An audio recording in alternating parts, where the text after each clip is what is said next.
Guns and bikinis? Hollywood, I'm disappointed in you for not thinking of this sooner. You're watching Beyond the Trailers review of Spring Breakers.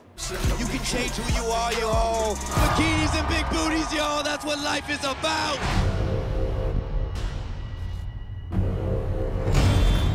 Who are you? My name's Alien. Why are you here? I saw y'all in there. They like nice people. Come on, y'all. Why acting suspicious? Spring break. Get down! I'm scared, aren't you? Spring break forever. But in a way, they kind of did. One could argue the male version of Spring Breakers is Point Break, Kathryn Bigelow's surf and heist flick from 1991. Of course, Spring Breakers is much more sexualized and violent, but then isn't everything these days? Writer-director Harmony Korine has said he made this movie because he never went on his own spring break. And this is the kind of spring break one would expect from the guy who wrote Kids, the controversial NC-17 film about New York City teenagers and AIDS. But interestingly, as Korine tries to use this movie to go more mainstream, his stars are using it to distance themselves from their mainstream images.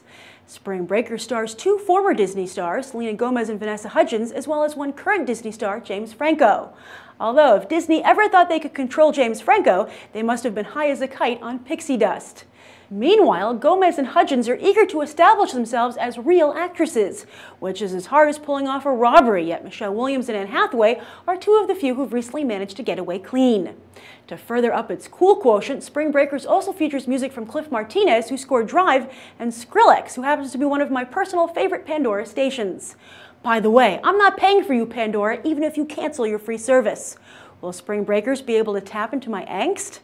Also of note, though, is that this isn't the only girl gang movie hitting theaters this year, as Sofia Coppola's The Bling Ring hits theaters later this spring. Starring another tween star gone bad, Emma Watson, it's also sure to feature plenty of hip tunes and pastels because, well, it's directed by Sofia Coppola. So the question is, can Korine give Coppola a run for her money in her own wheelhouse? It was really interesting to see this film after watching Oz the Great and Powerful. And if you've watched my review of that film, you'll note that I said that was James Franco's best mainstream performance ever.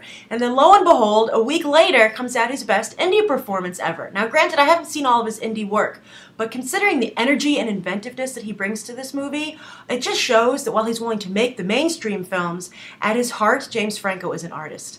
And I think that he was very smart to team up with Harmony Korine here and vice versa, and I think they're really going to help each other out with this movie. To me, James Franco was the best thing in it. I think he really jumpstarts it when he enters the picture, and that's because he's in the second half mostly, which is the half I preferred. And that's just, that's just a personal decision, because the film is really in two halves. The first half is kind of like this Terrence Malick mood piece of capturing there are these four girls and capturing their problems and their college life and then wanting to go on this spring break adventure. And I think Harmony Korine does a fantastic job capturing spring break.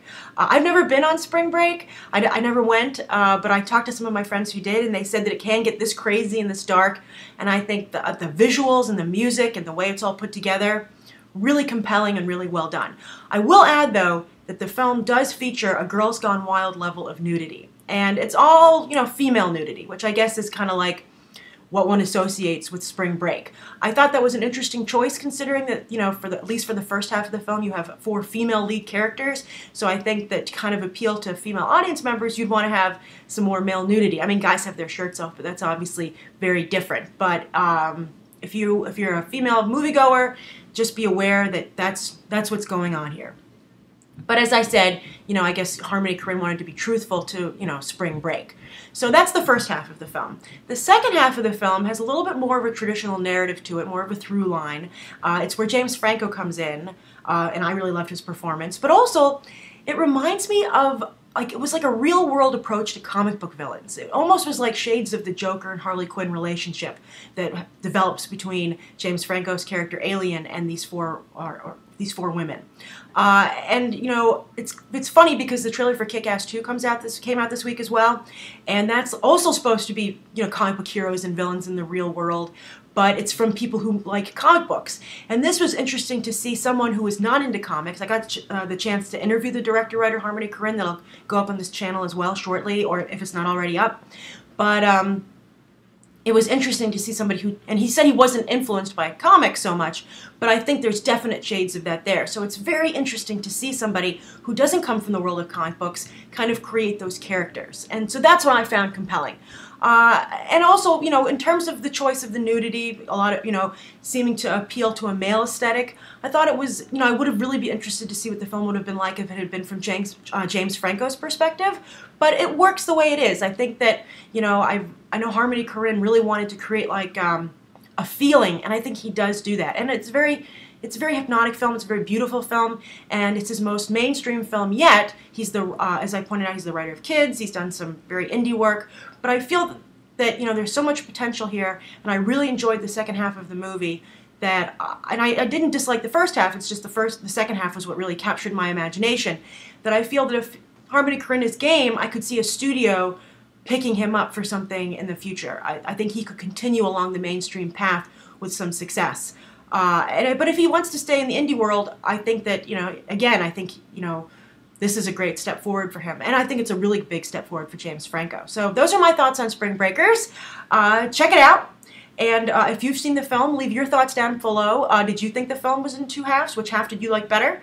And always thank you for coming to Beyond the Trailer, not just for the latest, for reviews like this, but for trailer reviews, movie news, and of course, audience reviews. So thanks for watching, and I hope you'll subscribe. Bye.